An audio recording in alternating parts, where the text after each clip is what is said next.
드디어 룻기의 대단원에 이르렀습니다. 마침내 보아스와 룻 결혼에 성공했고요.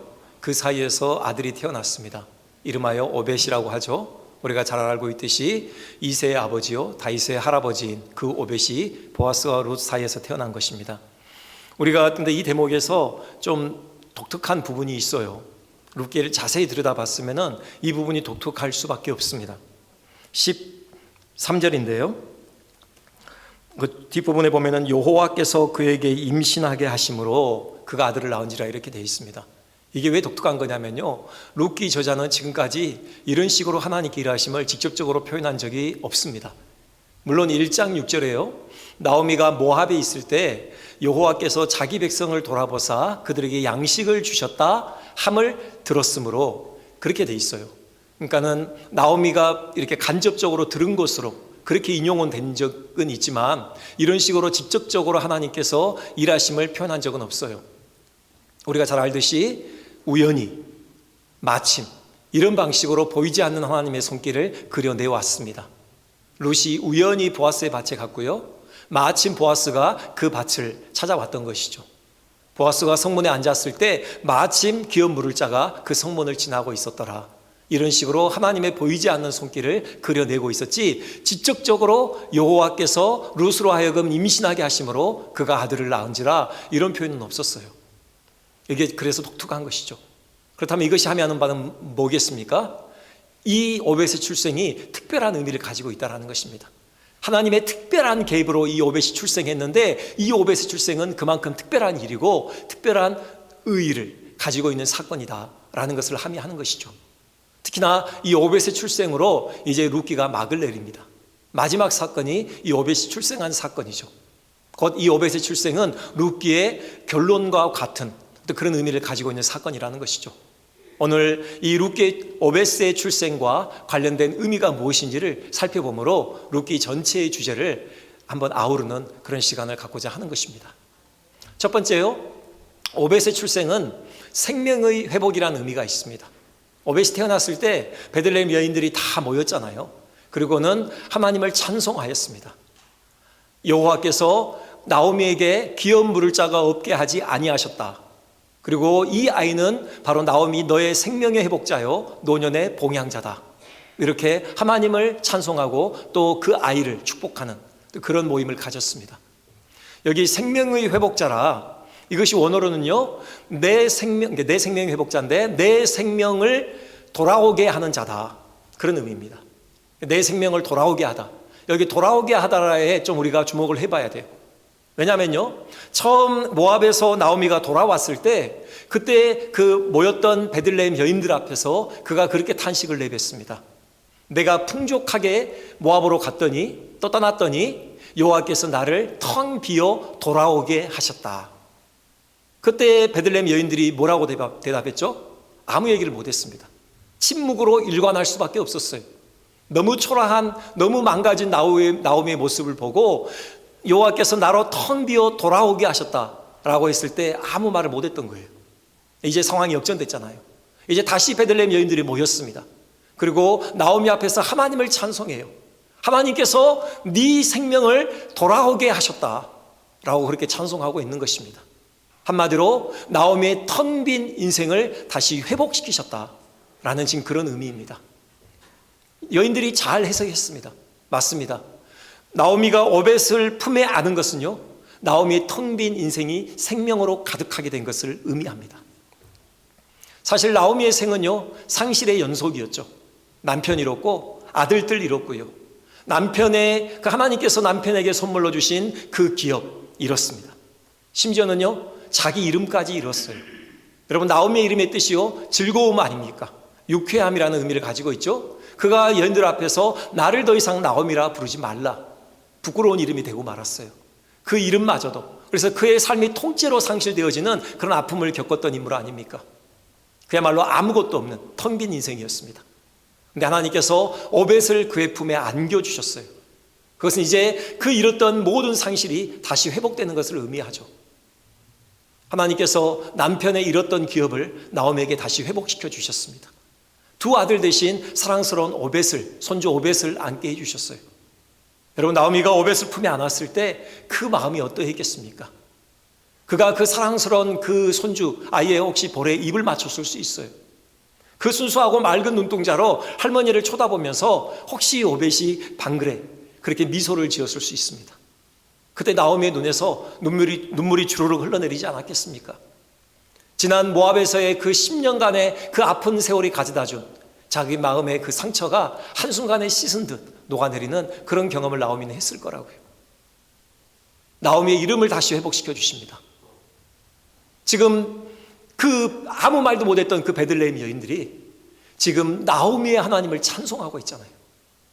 나오미라는 이름을 이제 베들레헴에서 떠올릴 때마다 나오미의 텅 빈 인생을 회복시켜 주신, 생명으로 가득 차게 해주신 그 하나님의 인내를 생각하지 않고는 나오미 이름을 떠올릴 수가 없을 정도로 그렇게 존귀한 이름, 더 이상 부끄러운 이름이 아니라 정말 존귀하고 보배로운 이름, 그 이름을 다시 안겨주신 것입니다.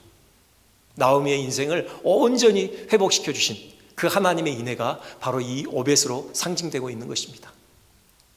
그렇습니다. 하나님, 우리의 삶을 회복시키시는 하나님이십니다. 하나님 너무 선하셔요.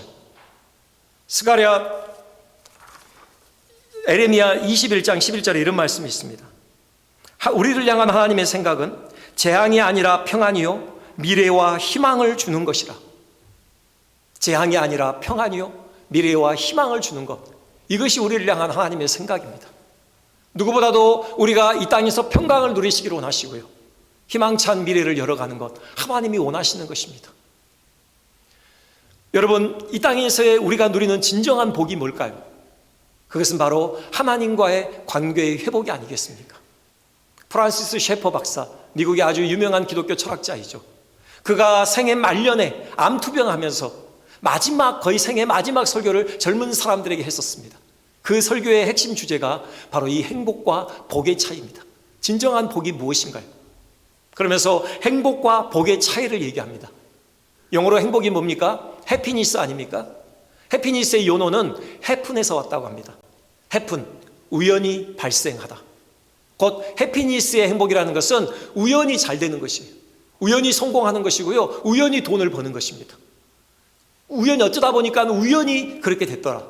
이것이 행복이라는 거예요. 이것은 물거품 같은 겁니다. 하지만 산상수훈에서 우리 주님께서 바로 하나님 나라의 진정한 복에 대해서 말씀을 하셨죠. 그때의 그 복은요, 영어로 blessing입니다.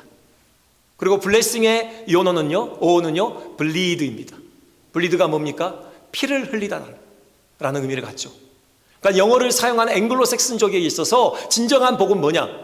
피의 제사를 통해서 하나님과 관계를 회복하는 것, 이것이 진정한 복으로 생각했던 것입니다. 그렇습니다. 우리에게 있어서 진정한 복은 영구히 흔들리지 않는 반석이신, 그리고 만물의 생명의 근원이신 그 하나님과의 관계의 회복인 것이죠. 하나님께서 그래서 우리에게 이 생명의 회복을 안겨주시기 위해서 우리에게도 생명의 회복자로서 아이를 선물로 주신 것입니다. 그 아이가 누구입니까? 바로 예수 그리스도이시죠. 예수 그리스도가 이 땅에 오셔서 우리의 생명의 회복을 위하여서 그분이 친히 십자가에 피 흘리신 것입니다. 그분이 흘리신 보혈의 피로 우리 모든 죄가 씻음을 받음으로 단절되었던 그 하나님의 생명이 다시금 우리에게 오게 된 것입니다. 잃어버렸던 그 하나님의 생명, 그 생명을 다시 우리에게 선물로 안겨주신 것이죠. 하나님과의 관계의 회복, 바로 이 소중한 복을 우리 모두가 얻게 된 것입니다. 여러분, 우리가 살면서 죄를 지을 수도 있습니다. 실수할 수도 있습니다. 그것 때문에 당하는 고통이 있을 수 있어요. 혹시라도 여러분 그런 실수와 죄 때문에 당하는 고통으로 인하여서 여러분 낙담 가운데 계십니까? 좌절하고 계십니까? 여러분 눈을 들어서 하나님의 인애를 바라보십시오. 하나님의 인애는 우리의 죄보다, 우리의 실수보다도 훨씬 더 큽니다. 우리가 주목해 보아야 될 그런 내용이 있는데요, 15절 보면은 이 베들레헴 여인들이 룻을 부르는 호칭입니다. 뒤에 보면요, 곧 너를 사랑하며 7 아들보다 귀한 내 며느리가 낳은 자로다, 이렇게 되어 있습니다. 7 아들보다 더 귀한 며느리. 여기 7은요 하나 둘 셋 넷 이런 숫자는 아닙니다. 그럼 8 아들보다는 덜 귀합니까? 그런 의미가 아니에요. 여기 7은요 완전수입니다. 그러니까는 모든 아들로 상징되는 그 모든 어떤 그런 그 후사의 복, 이거보다도요 룻이 훨씬 더 귀하다라는 거예요. 아들을 한 트럭 가져다 주는 것보다 룻을 바꿀 수 없을 정도로 룻이 귀한 며느리라는 것이죠. 여러분, 이것이 왜 주목해 보아야 할 대목입니까? 나오미에게 있어서 룻이 어떤 존재였습니까? 언젠가도 말씀드렸듯이 나오미에게 있어서 룻은 수치의 상징이었습니다. 룻을 볼 때마다 자기 가족의 지난 과오가 떠오르게 되는 것입니다. 먹고 살 길을 찾아서 하나님이 주신 기업을 버리고 모압 땅으로 이주해 버린 것 아닙니까? 혹시 그들 가정에 당한 그 비극은 그들의 그 실수, 심지어는 그 죄악에 대한 하나님의 징계의 채찍이었을 수 있어요. 나오미가 스스로 그의 비극을 그렇게 해석했습니다. 룻을 볼 때마다 그 비극이 떠올려지고 자기들의 그 실수를 떠오르게 만드는 그런 수치의 상징이었던 것이죠. 근데 그 룻을 이제 사람들이 뭐라고 일컫습니까? 7 아들보다도 더 귀한 며느리라고 그렇게 칭송하고 있는 것입니다. 수치의 상징이 이제 영광의 상징으로 바뀐 겁니다. 영광의 면류관으로 바뀐 거예요. 하나님께서 나오미의 인생을 회복시켜주는 데 있어서 그 풍성한 복을 부어주는 데 있어서 소중한 복의 통로로 하나님이 룻을 사용하신 것입니다. 수치가 복으로 바뀌는 바로 그 일을 우리가 여기서 지금 목도하고 있는 것입니다. 우리의 실수, 우리의 죄악까지라도 하나님은 그것을 오히려 우리에게 복을 주시는 통로로 역전시킬 수 있는 하나님이신 것을 우리가 기억해야 합니다. 로마서 8장 28절은 말씀하고 있죠. 하나님을 사랑하는 자, 곧 그의 뜻대로 부르심을 입은 자들에게는 모든 것이 합력하여 선을 이룬다고요. 우리에게 이유를 알 수 없는 그런 고난이 닥쳤을 수 있어요. 도무지 하나님의 손길이 느껴지지 않는 그런 순간에 처해 있을 수 있습니다. 하지만 이 말씀 기억합시다. 모든 일이 합력하여 우리의 선을 위해서 진행되고 있다는 사실이에요. 그 모든 일을 하나님께서 주관하셔서 결국은 우리의 선을 빚어내신다는 사실이에요. 여러분, 이런 이야기가 있습니다. 한 항아리가 있었는데요, 이 주인이 그 항아리를 포함해서 그 물지개 양쪽에 2 항아리를 가지고 늘 먼 길을 오가면서 물을 길어다 나르는 그런 주인이 있었습니다. 근데 이 항아리에게 그 몸에 어느 날 이상한 일이 생기는 거예요. 옆구리가 아주 이렇게 뭔가에 찌르는 듯이 아프더니 금이 간 겁니다. 그래서 물을 퍼오지만 가득 물을 담아와도 집에 도달하면 반도 안 차 있는 거예요. 근데 이 주인은 아랑곳 않고 계속해서 그 항아리를 이용해서 물을 퍼 나릅니다. 늦은 봄날 어느 날이요, 그렇게 그 항아리와 함께 주인이 길을 가는데 항아리가 이렇게 주인을 부릅니다. 주인님, 이제 절 그만 포기하시죠. 그렇게 고생해도 늘 물이 다 새나가고 없지 않습니까? 저는 필요 없는 존재입니다. 그때 주인이 그렇게 대답을 합니다. 그 바닥에 길가에 있는 그 꽃을 가리키면서요, 이걸 보느냐? 바로 이것이 너의 작품이란다. 네? 저의 작품이라니요? 무슨 뜻이죠? 너의 깨진 허리춤에서 흘러나오는 물은 그냥 버려지는 것이 아니라 꽃길에 생명을 준 것이란다. 너의 몸에 상처가 나던 그날 내가 길에 꽃씨를 심어 두었단다. 돌아오는 길에 네가 날마다 물을 주지 않았다면 오늘 우리가 이렇게 아름다운 꽃길을 걷진 못했을 것이다. 여러분, 그렇습니다. 하나님께서 우리의 아픔, 우리의 고통, 그 상처를 통하여서 우리가 정말 기대할 수 없는 그런 영광의 열매를 맺게 하시는 것입니다. 우리의 몸과 마음에 상처가 생기던 그날 하나님께서는 우리의 길에 꽃씨를 심으셨습니다. 그 상처로부터 새어나오는 그 눈물 한 방울로 하나님은 그 꽃길을 준비하고 계신 것입니다. 더 이상 우리가 도무지 걸을 수 없어서 우리가 자리에 털썩 주저앉는 그날 주님은 우리의 영의 눈을 열어서 그 꽃길을 보게 하실 것입니다. 우리가 끝이 보이지 않는 그런 절망의 터널 한가운데서도 우리가 희망의 노래를 포기하지 않는 것은요, 이 하나님의 인애를 신뢰하기 때문입니다. 하나님은 만물을 우리의 선을 위하여서 바로 합력하여 선을 이루게 하시는 그 하나님이심을 오늘도 기억하며 나아갔으면 좋겠습니다. 2번째입니다. 오벳의 출생은요, 한 여인의 인생 내지는 한 가정의 인생을 회복시키는 그런 의미만을 가지고 있는 것은 아닙니다. 오벳의 출생이 의미하는 것은요, 한 민족의 회복입니다. 나아가서요, 온 세상의 구원을 함의하고 있는 그런 복된 사건입니다. 여러분, 이것을 지금 이렇게 암시하고 있는 것이 바로 17절이죠. 17절 끝부분에 오벳의 정체를 밝히고 있습니다. 그는 다윗의 아버지인 이새의 아버지였더라. 여러분, 오벳이 다윗의 할아버지인 것을 여기서 왜 굳이 밝히면서 이 룻기가 막을 내리고 있겠습니까? 다윗이 그만큼 중요한 존재라는 것이죠. 다윗이요, 한 민족의 회복에 있어서 주역이 될 것이고요, 또 다윗은요, 온 세상을 구원하는 그 사건에 있어서 빠져서는 안 될 핵심 인물이라는 것을 바로 의미하는 것입니다. 여러분, 수차 말씀드리지만요, 사사기의 결론은 이스라엘의 왕이 없으므로 사람이 자기 소견에 오른 대로 행하였다라는 것입니다. 이것이 사사기 저자의 탄식입니다. 하나님이 왕이신데 이들이 도무지 하나님을 왕으로 여기지 않는 것입니다. 이 방자한 백성을 그럼 어떻게 합니까? 유일한 대안은요, 왕이 오는 것이에요. 단지 정치적인 왕이 아니라요, 메시아적인 왕이 오는 것입니다. 하나님을 진정으로 왕으로 여길 줄 아는 그런 왕이어야 되고요, 또 하나님을 대리해서 이스라엘을 다스려야 하는 그런 대리 통치자여야 합니다. 백성들로 하여금 하나님의 말씀을 잘 가르쳐서 그들이 더 이상 자기 소견에 오른 대로 행하지 않고 오직 하나님의 말씀에 전적으로 순종하는 그런 복된 백성들 되도록 그들을 가르치고 양육해야 될 그런 왕이 와야 되는 거예요. 잃어버렸던 그 하나님 나라의 영광을 이스라엘에게 다시 회복시켜줘야 될 그 메시아적 왕, 그 왕을 기다리는 바로 그 기다림이 사사기의 끝이었던 것입니다.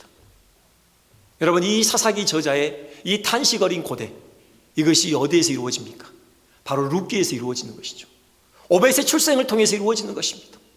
오벳의 출생을 통해서 바로 그 메시아적인 왕 다윗의 출생을 예감하는 것입니다. 다윗은 실제로 그렇습니다. 정말 하나님 마음에 합한 왕이었습니다. 하나님의 왕권을 세워주고 하나님을 지극히 사랑하고 하나님을 예배하기를 그토록 힘썼던 그 왕입니다. 역사가 증명하는 바는요, 다윗 시대에 이스라엘이 번영했다는 것입니다. 영적으로 부흥했습니다. 성전 예배가 회복되고요, 정말 하나님 나라로서의 거룩한 빛을 세상에 증시하는 그런 역할을 감당했던 그 시대가 바로 다윗 시대였던 것입니다. 이것뿐만이 아니죠. 여러분, 단지 이스라엘의 회복만이 아닙니다. 다윗은 누구를 또 상징하고 있습니까? 바로 진정한 만왕의 왕이신 예수 그리스도를 상징하고 예표하고 있는 인물입니다. 아담이 타락한 후 온 세상이 죄에 빠졌을 때 하나님께서 세상을 포기하지 않으시고 그리스도를 보내시기로 약속하셨습니다. 창세기 3장 15절이죠. 여인의 후손을 통해서 사탄의 머리를 밟아 으깨심으로 바로 하나님 나라를 다시 세우시기로 하나님께서 작정하셨습니다. 하나님은 이 작정을 결코 포기하신 적이 없어요. 지금까지 계속해서 이 구원 계획을 성취해 오고 계셨던 것입니다. 여러분, 사사시대가 어떤 시대입니까? 영적으로 암흑기입니다. 어느 누구도 이 하나님의 이 구원 계획에 관심을 갖지 않던 시대입니다. 아무도 구원자의 오심을 고대하지 않던 그런 시대입니다. 다 각기 자기 육체의 욕망을 따라 그 현실적인 안락과 쾌락을 추구하던 그런 시대 아닙니까? 사사기 17장부터요 21장 마지막까지 두 가지 일화가 소개되고 있습니다. 그 시대가 어떠했는지를 단편적으로 보여주는 그런 일화입니다. 그 중에 한 가지만 잠깐 소개하자면요, 정말 소돔과 고모라와 같은 그런 광경이 펼쳐지고 있습니다. 이스라엘 그 한복판에서요, 레인이요 베들레헴 출신의 한 여인을 첩으로 얻었습니다. 그런데 이 여인이 남편을 버리고 행음하고 자기 집으로 가버려요. 레인이 베들레헴까지 가서 다시 그 여인을 데리고 옵니다. 오던 길목에 그 베냐민 땅에서 하룻밤을 유숙합니다. 한 노인이 그를 받아들여요. 그런데 그 지역에 사는 불량배들이 그 집으로 모여듭니다. 그 레인 내놓으라는 것입니다. 그와 관계하겠다는 것입니다. 이것은 동성행위를 의미합니다. 이 레인이 어떻게 합니까? 자기 살겠다고 그 첩을 내줍니다. 밤새내 그 불량배들이 그 여인을 욕보입니다. 결국 죽어요, 그 여인이요. 그러면서 전쟁이 일어납니다. 베냐민 지파와 나머지 11지파 간의 싸움을 싸우다가 결국 베냐민 지파가 전멸될 그런 위기에 처하는 사건, 그 사건이 사사기 17장 18장에 기록되어져 있습니다. 이런 시대였습니다. 이것이 10년 20년 지속된 것이 아닙니다. 자그만치 350년입니다. 아무도 하나님의 구원 계획에 관심이 없고 그 구주 오심에 대해서 아무도 고대하고 있지 않던 그 시대가 350년의 세월이 지속되고 있었어요. 하나님 어떻게 하실까요? 니네들 또 관심 없어? 나도 그러면 이제 그만. 그렇게 하시지 않았어요. 사람들은 형편없을지라도 하나님은 묵묵히 하나님의 일을 하고 계셨다라는 거예요. 하나님은 이스라엘을 다시금 회복시키실 그 다윗 왕을 준비하고 계셨다라는 겁니다. 온 세상을 구원할 그 다윗의 이름으로 오실 바로 그리스도, 그분의 오심을 착실히 준비하고 계셨다라는 것, 이것을 오벳의 출생을 통해서 우리에게 보여주고 계신 것입니다. 하나님은 이 계획을 이루시죠. 마침내 예수 그리스도께서 오십니다. 그분이 세례를 받으실 때 성령으로 기름 부음을 받아 하나님 나라의 왕으로 임직되십니다. 십자가의 피 흘리심으로 그 피로 백성들을 죄와 사망 가운데서 사내셔서 하나님의 나라를 세우시죠. 부활하시고 승천하셔서 하나님의 보좌 우편에 앉으십니다. 하나님 나라의 왕으로 등극하신 것입니다.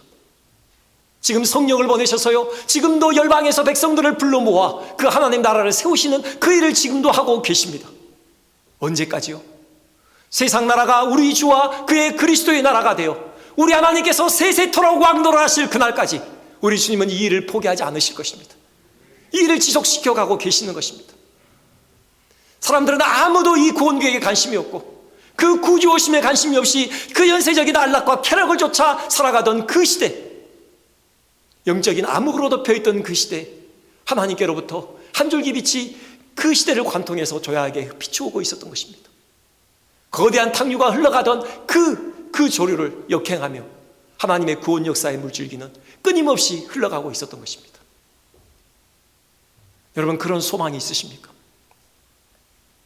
여러분, 이 요한계시록의 말씀이요, 세세토록 그가 왕노릇 하시리로다, 이 말씀이 나오게 된 배경이 무엇입니까? 사도 요한이 환상 중에 하나님으로부터 이 환상을 보고 이 말씀을 들을 때 여러분, 그 시대적인 상황은 어떠했습니까?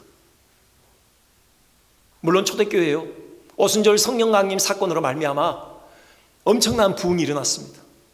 베드로가 한 번 설교할 때 남자만 3,000명이 회개하는 역사가 있었습니다. 또 한 번 설교하자 남자만 5,000명이 회개했습니다. 이런 기세라면은 복음으로 열방을 정복하는 것, 이제 시간 문제일 것 같은 그런 세월이 있었습니다. 하지만 교회에 핍박이 몰아치기 시작했어요. 동족 유대인들이 핍박하기 시작했고요, 심지어는 그 철권을 쥐고 있는 로마 황제로부터 그 무지막지한 철퇴가 교회에 내리쳐진 것입니다. 사도들이 순교를 당합니다. 교회들이 문을 닫기 시작해요. 그 핍박을 못 이겨서 많은 사람들이 주님 이름을 부인하는 배도의 길로 들어섭니다. 지금 사도 요한이 이 요한계시록을 기록하던 그 순간, 그때는 로마 제국의 11번째 황제 도미티안으로부터 엄청난 교회의 박해가 있던 시절입니다. 사도 요한 에베소에서 목회하고 있다가 결국 붙들려서 반모섬이라는 곳에 유배의 길을 떠나야만 했습니다.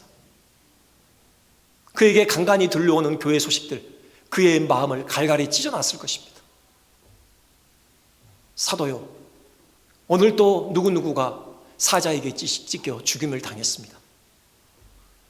오늘 누구누구가 그 핍박을 못 이겨서 우리 주님의 이름을 결국 부인하고 말았습니다.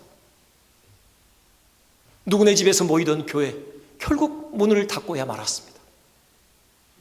이런 소식을 들을 때마다 사도 요한의 가슴은 찢어졌을 것입니다. 그러면서 하나님께 엎드려 기도했겠죠. 주님, 어느 때까지입니까? 어느 때까지 이 핍박과 환난 가운데 당신의 교회를 두시겠습니까?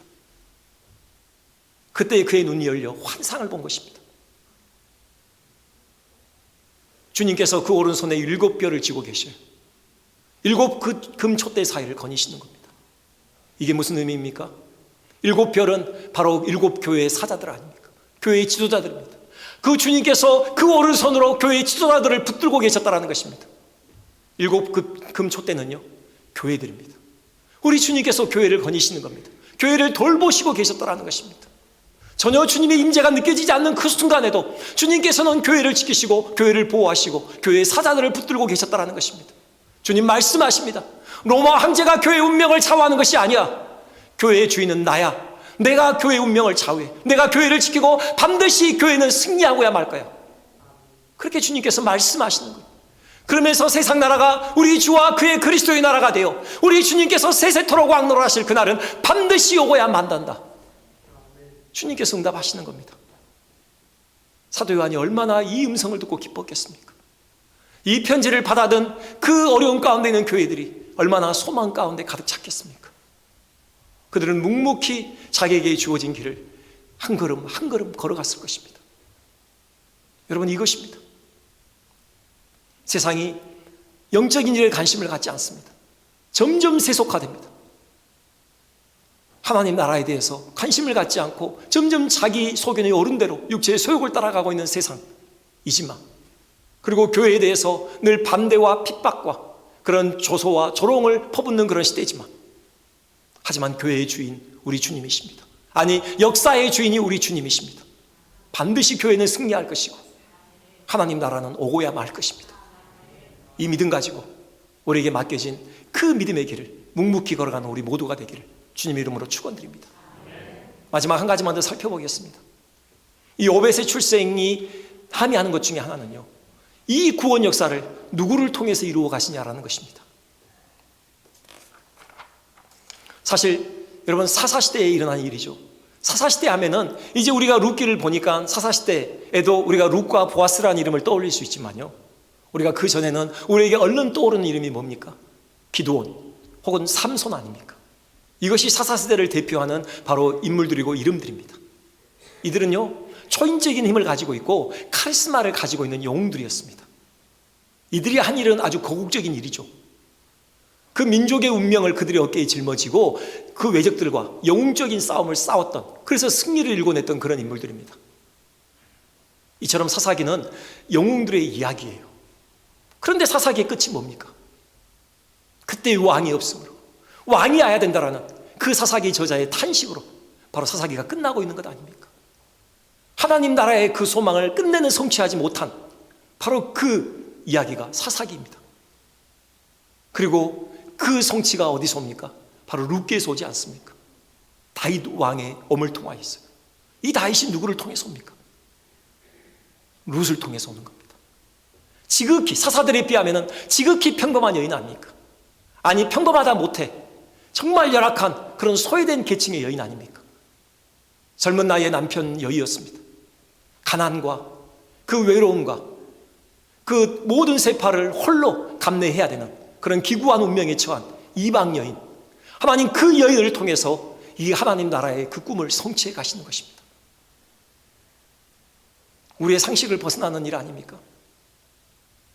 우리는 하나님의 일은 정말 능력 있는 사람, 사회적으로 위치가 그럴듯한 사람, 여러분, 그런 사람이 하나님의 일을 더 힘있게 감당할 거라고 생각하고 계시지 않습니까? 그게 아님을 보여주고 있는 겁니다. 룻기 마지막은 이 다윗의 족보로 끝나고 있죠. 18절부터 22절까지요. 베레스로부터 시작해서 다윗까지 10명의 이름이 거론되고 있습니다. 근데 여러분, 이 족보가 의미가 있는 것은요, 마태복음으로 가면은 예수 그리스도의 족보에 이 족보가 그대로 실립니다. 근데 마태복음을 여러분 기억해 보십시오. 거기에 추가되는 이름들이 있습니다. 여인들의 이름이죠. 베레스부터 시작을 해볼까요? 여러분, 베레스를 낳은 이가 누구입니까? 그의 생모가 누구입니까? 바로 다말 아닙니까? 유다가 다말을 통해서 베레스를 낳은 것 아닙니까? 이 다말이 누굽니까? 유다의 며느리입니다. 물론 이방 여인이라고 주장을 해요. 가나안 여인이라고 주장을 합니다. 그가 시아버지를 속이고 그와 동침해서 그 사이에서 낳은 쌍둥이 중에 동생이 바로 베레스입니다. 보아스요? 보아스의 생모가 누구입니까? 라합입니다. 살몬이 라합을 통해서 보아스를 낳았던 거예요. 여러분, 그 라합은 바로 여리고성의 기생이었습니다. 이방 여인이고 아주 천하지 천한 그런 직업을 가진 여인이었어요.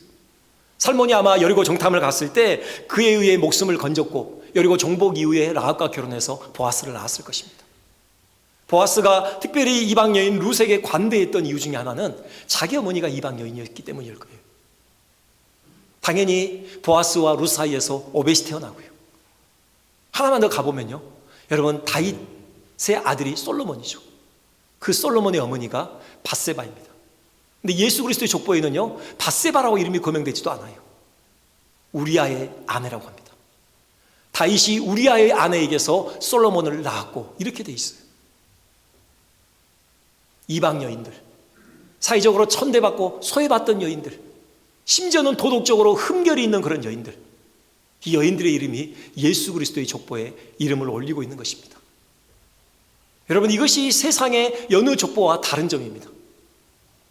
여러분, 세상의 족보, 여러분들이 혹시 집배의 족보를 보관하고 있으면 한번 펼쳐보십시오. 이런 이름들이 있을까요?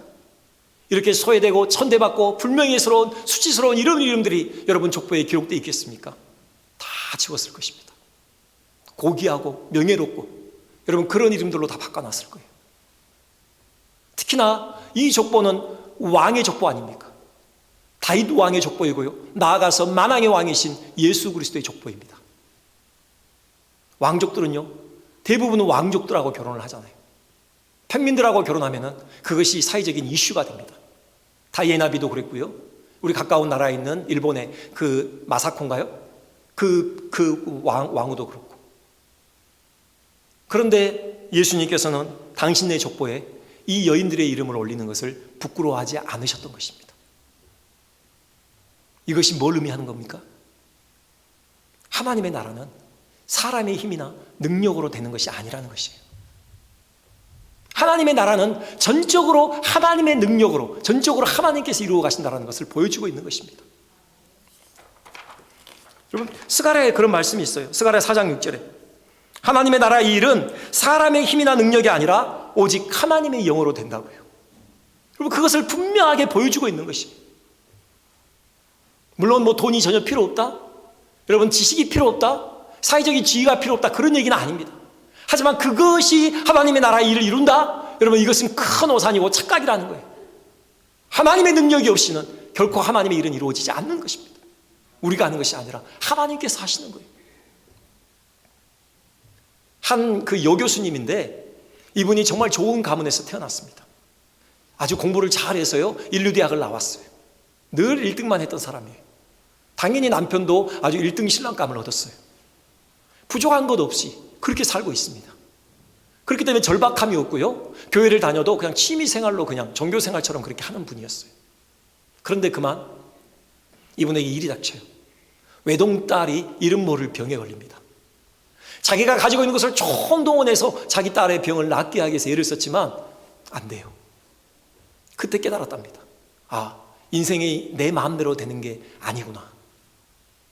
그러면서 지금까지 하나님의 은혜를 이렇게 간과했던 것, 그거 없이도 살 수 있다고 생각했던 자기 교만을 회개했대요. 한 권사님이 그분의 얘기를 듣고요, 찾아왔답니다. 이분이 뭐 특별히 병을 고치는 은사를 가지고 있는 분은 아닌데요, 그냥 긍휼히 여기는 마음으로 공감해주고 위로해주고 또 그 병에, 그 딸의 병을 낫기 위하여 간절히 기도해줬대요. 하나님이 그 기도를 들으셔서 이 딸이 나았다고 합니다. 이분이 얼마나 열심히 하나님을 섬겼겠습니까? 이제 여러분, 이겁니다. 우리가 가지고 있는 사회적인 지위, 돈, 여러분 뭐 이런 거 가지고 육체적인 생명도 살릴 수 없어요. 하물며 영적인 생명을 우리의 힘으로 살린다고요? 영적인 하나님의 나라를 우리 힘으로 건설한다고요? 아무리 똑똑한 사람들이 많이 달라붙어도, 아무리 사회적인 권력을 동원해도, 아무리 많은 돈을 퍼부어도 하나님의 영이 함께 하시지 않으면 하나님의 일은 이루어지지 않는 것입니다. 겸손히 무릎을 꿇고 전적으로 하나님께서 일하시도록 우리가 엎드려야 하는 것이죠. 또 그렇기 때문에 누구나 하나님의 일은 할 수 있는 것입니다. 꼭 건강한 자만이 하는 것 아니라 건강하지 않아도 하나님은 하나님의 일에 동참을 시키셔요. 돈이 없어도, 지식이 없어도, 사회적으로 내놓으라 할 만한 뭐 그런 것이 없어도 하나님의 손에 붙들리면 그는 하나님의 위대한 구원 역사를 감당하는 일꾼이 되는 것입니다. 말씀을 마치겠습니다. 룻기를 오랜 시간에 걸쳐서 보았습니다. 룻기를 통해서 하나님께서 우리에게 도전하시는 것이 무엇입니까? 우리에게 생명의 회복자를 보내주셨다는 것입니다. 그리스도의 그분의 흘리신 그 피로 말미암아 잃어버렸던 그 하나님의 생명이 우리 가운데 다시 회복되어졌다는 거예요. 이 고귀한 생명을 가진 바로 생명의 회복의 은혜를 경험한 자가 바로 우리라는 것입니다. 어떠한 어려운 상황에서도 그 모든 것을 통하여서 궁극적으로는 우리 인생에 그런 아름다운 열매를 맺어내실 그 하나님을 바라보며 포기하지 말라는 것입니다. 좌절하고 낙심해 있지 말라는 것입니다.